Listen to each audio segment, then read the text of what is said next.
Arthur et son nouvel ami.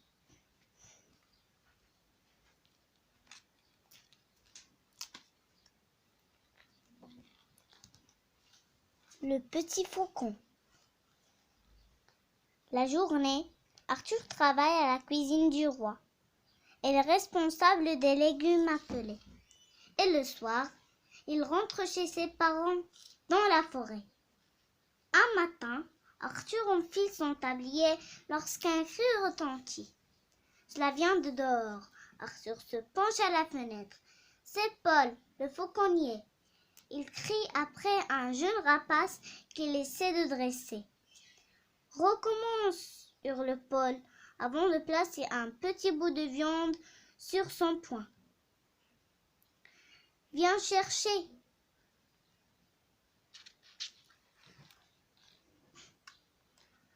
L'oiseau s'élance et fait un grand tour pour revenir vers le poing de Paul. Raté. Tu ne bois rien, s'énerve Paul. Arthur est si en colère contre le fauconnier qu'il n'entend pas la cuisinière entrer. « Et les carottes ?» s'écrie la cuisinière. Arthur sursaute. « Mon Dieu, les carottes, je l'ai complètement oublié. » Vite, il attrape le panier, il fonce au jardin. Vite, vite, il arrache de rangées de carottes. 5 minutes plus tard, Arthur retraverse la basse-cour en criant « Place, laissez passer les carottes du roi !» En moins de 5 minutes, il est de retour à la cuisine. « Et des salades? Tu as rapporté des salades? Que je suis bête !» dit Arthur en se frappant le front. « Je l'ai complètement oublié. » Vite, il attrape le panier et repart dans le jardin. Il arrive au carré de salade. Là, il découvre, caché sous une salade, le petit faucon de Paul. L'animal a une aile cassée. Sur son dos, il a une petite étoile blanche. « Pauvre petit animal !» murmure Arthur.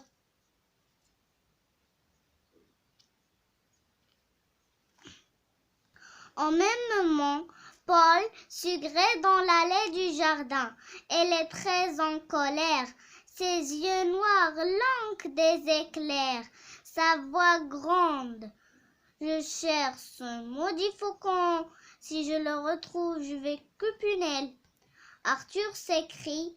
Un oiseau est fait pour voler, libre dans le ciel. « Tais-toi, répond Paul, tu ne connais rien. » Et le fauconnier disparaît en bougonnant. Arthur cache le petit faucon dans son panier. De vrais amis. Arthur monte dans le grenier. C'est un endroit isolé. Le fauconnier n'y vient jamais. Arthur installa l'oiseau sur un ballot de paille. Puis, il descend dans la cuisine chercher un peu de nourriture. Sur la table, il trouve un beau rôti. « Voilà qui tombe bien !» se dit Arthur. Il saisit un gros couteau et coupe une belle tranche. Arthur s'applique et il n'entend pas la cuisinière entrer. « Qui fais-tu à mon rôti ?» s'écrie-t-elle. « Eh bien, je vérifie qu'il est cuit à point, » bredouille Arthur. « Taratata, laisse ce rôti, ce n'est pas pour toi. » Et il chasse Arthur. Au passage, il emporte une feuille de salade et un morceau de pain. Arthur monte au grenier, le petit faucon l'attend. Ce midi en menu, miettes de pain sur un lit de salade, lui annonce Arthur.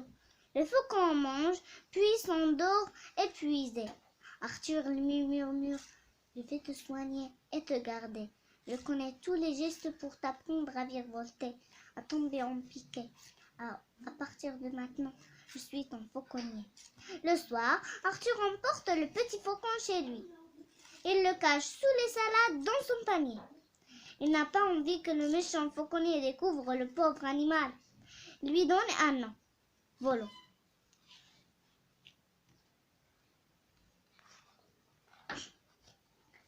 Les jours passent. Arthur s'occupe bien de Volo. Il lui nourrit, le caresse et lui parle. Très vite, Volo guérit. Dans la forêt, Arthur lui apprend à virevolter. Il lui lance un morceau de viande. Le faucon l'attrape et revient se perche sur l'épaule d'Arthur. Bravo, tu as réussi. Le jour, l'oiseau joue dans la forêt. La nuit, il rentre chez Arthur. Ils font des exercices de dressage. Puis, Arthur et Volo s'endorment côte à côte. Ils sont devenus de vrais amis. Pourtant, un soir, Volo ne rentre pas.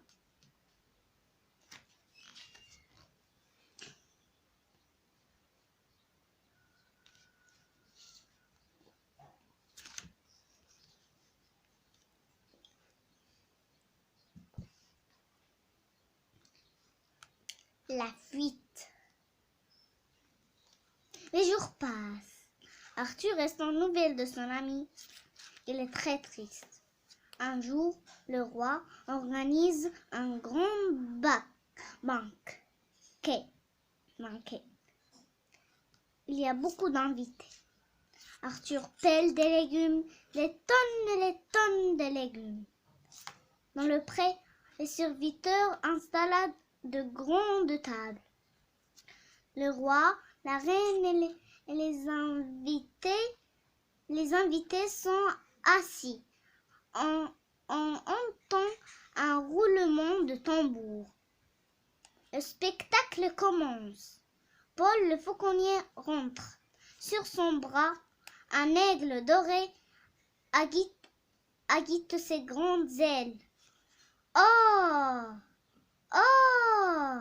Fondent les spectateurs. L'oiseau s'élance. Il effectue de magnifiques tours dans le ciel. Tout le monde applaudit.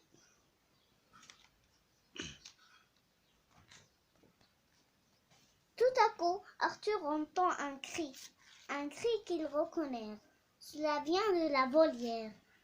Personne n'a le droit d'y aller, mais c'est plus fort que lui. Arthur pousse la porte de la volière.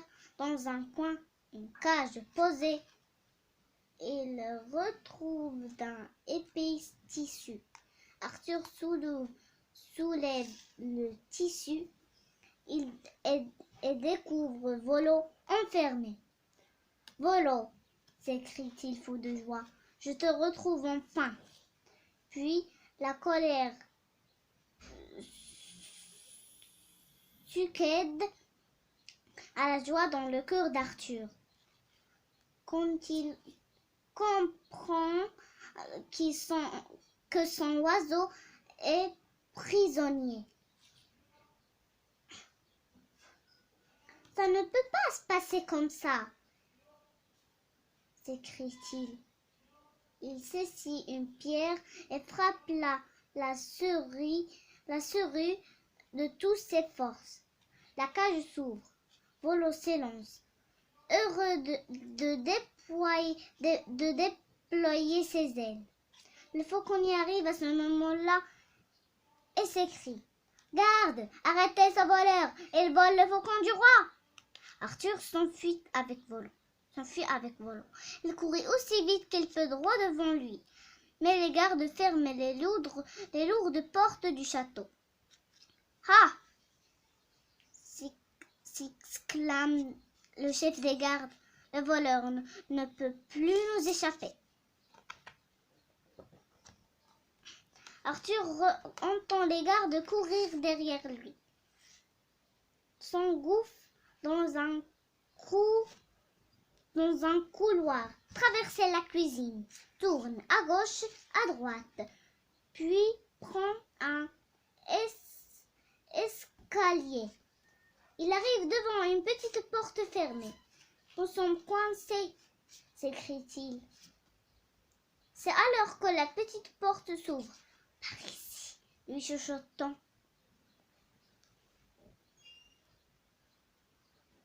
Sauvé. La porte se ferme derrière Arthur. Où suis-je? Demande le garçon. Tu es dans mon atelier, répond une petite fille. Tu ne risques plus rien. Personne ne vient jamais ici. Ouf, soupire Arthur. Merci. Comment t'appelles-tu? Caroline. Et toi? Arthur. Tu es fauconnier? Demande Caroline en montrant un volo du doigt. Arthur éclate de rire. Pas encore, on est cuisinier dans la famille, de père en fils. C'est comme moi, soupire Caroline. Je veux devenir peintre, mais chez nous, on est reine de mère en fille. Arthur sursaute. Mais alors, vous êtes? Je suis la fille du roi. Arthur ne sait plus quoi dire. Il rougit jusqu'aux oreilles. Il fait une sorte de révérence et dit: Majesté, nous ne voulons pas vous déranger plus longtemps. Caroline éclate de rire. Est-ce que tu as une idée pour sortir du château sans être attrapée? Arthur secoue la tête. Moi je n'ai une, dit Caroline. Il ouvre un grand placard et en sort une de ses robes. Enfile ça, dit-elle à Arthur. Mais je ne suis pas une fille. Non, mais quand les gardes cherchent un voleur, ils ne vont pas faire attention à une petite fille bien habillée. Et toi, petit faucon, viens par là. Caroline s'approche du faucon. Avec ses pinceaux, il le peint tout en noir et il met du jaune sur son bec. Maintenant, Volo ressemble à un gros merle. Quelques instants plus tard, Caroline se présente à la porte du château. À ses côtés, marchant une petite demoiselle très bien habillée. À demain, Arthurette, reviens jouer ici quand tu veux, dit Caroline. Sous son déguisement, demoiselle, Arthur sourit. Il s'en va tranquillement, retrouve ses parents dans la forêt. On leur fait un merle très convenable si on oubliait son bec crochu. Fin de l'histoire. Merci pour votre attention. Au revoir.